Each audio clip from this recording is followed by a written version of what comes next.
একদিকে অ্যাডলফ খান আটাও ময়দা লিপস্টিক চুরি কানবালা লাগাইয়া বাংলাদেশের সব থেকে সুদর্শন পুরুষ হিসেবে নির্বাচিত হয়েছে, আর এইদিকে আমি দুর্ঘটনার কবলে পড়া বাংলাদেশের সব থেকে কুৎসিত পুরুষে নির্বাচিত হয়েছি। ভাই আমি সিদ্ধান্ত লয়ালাইছি, পরবর্তীতে যদি আমি কোনো বাইরে হয়ে কাজকর্মে নিয়োজিত হয় তাইলে তখন আমি হেলমেট পরে বাইরে হম কে ভাই।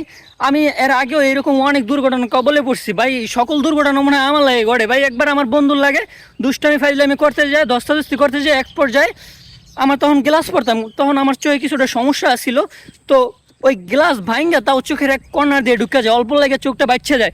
এর আগে কি হয়েছে, একবার রাস্তা দিয়ে যাইতেছিলাম, রাস্তা দিয়ে বেলগাছের নিচে দিয়ে যাইতেছিলাম, হুদায় ওই বেলগাছের বেলায় আবার মাথার উপরে পড়ে ভাই।